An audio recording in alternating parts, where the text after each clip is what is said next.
This is Can't Cook for Toffee here with an opinion piece on the Cats movie. So let's go into our main menu. What section is this in? It's in the I'm just saying section, tag-wise, because I am just saying. Go see Cats. Give a film it needs some love after the critics tried to kill it with fire. So I'm just going to read audiobook it for you, if you will.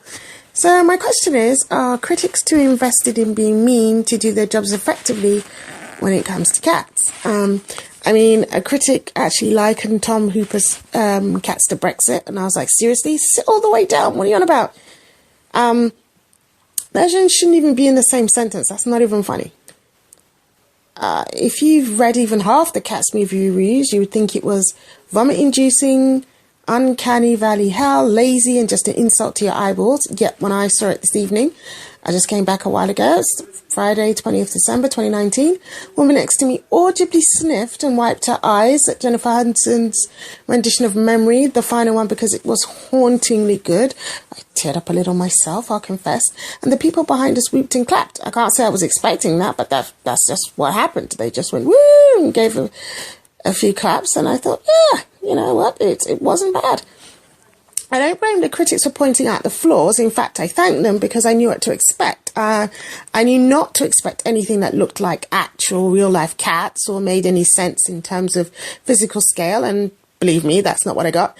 And I knew that at the beginning of the film, they'd go on and on about something called Jellicle cats for way too long, and that was true. I was like, what are they talking about? But I'd been warned, and I was told it had minor and major CG errors throughout, so, you know, but that was good because thanks to this, I was never expecting to see any type of cat. I was expecting to see what I saw, animorphs at best, and humans cosplaying as humans who are mocking fairies without understanding a thing about what fairies actually like at worst. For the record, I'm not a fairy, so I don't know what they like, but I've read enough to know that when people are like, ooh, well, maybe it's terrible, but maybe at least the fairies will like it, they're like, no. So I say animorphs and cosplayers because the cats in the film have hands, human hands with opposable thumbs. Animorphs. They're just not cats. If you just stop thinking that they are, you probably won't feel so weird about it, because if you were looking for cats, that's not what you get. I mean, even when they're on all fours, they're just literally crawling like humans crawl. Just no. So I let my mind run free because of all the error pointing. So when Dame Judi Dench, who I thought was just marvellous, had one human hand with a wedding ring in a few scenes, I was like, oh, the magic is slipping in this tale of animorphs in purgatory. Yes, this is what I think this is, yes. Because I think they go on to be reborn as full humans instead of these, like, mutated half and halves that they are now. And I was like, oh, it's sad that Victoria doesn't realise she died in that sack, but oh well, she'll be the Jellicle. Then I was like, and Angelical, I see what you did there. Yeah, she'll be the choice one day when she's ready. And I was warned that Jennifer Hudson was snotty and it was a bit gross, and that was true. And that the mice and cockroaches had human heads, and that Rebel Wilson is Jenny Anydots was eating, and that was horrible. And yeah, I can't defend that, it was.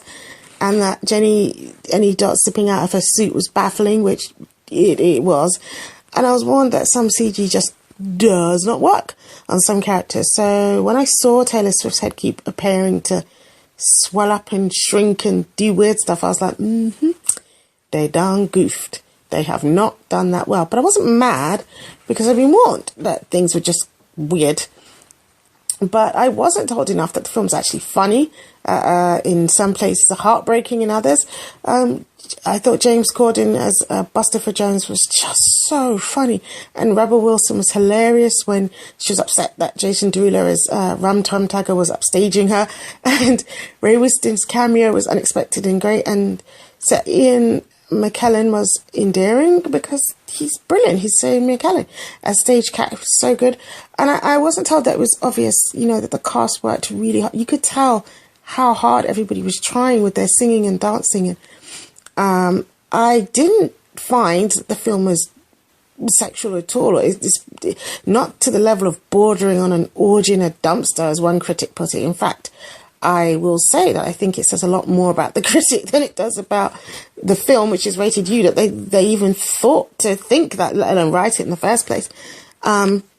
Another critic said Railway Cat was a sex worker, or this is what they thought, but this is just lazy because it's a cat that works in a railway station to keep the trains free of mice, which is obvious if you watch the film. So I don't know if this critic was criticising a film they hadn't seen, but I don't know where you would get that idea.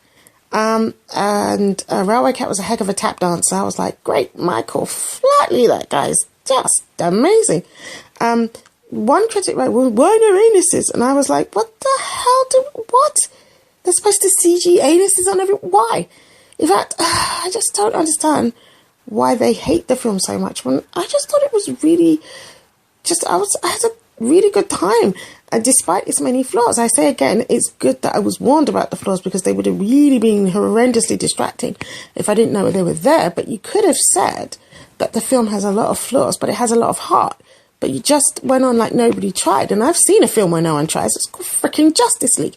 The source material was treated with utter disdain, and the CG of Steppenwolf was horrendous, and the all red CG at the end of the film was just eyesore. And I think that I conclude by saying that maybe this film should have just been called Animorphs in Purgatory instead of Cats, and then maybe the critics might have given it a chance. All right. Can't cook for toffee out. That's my opinion. You let me know what you think in the comments, okay?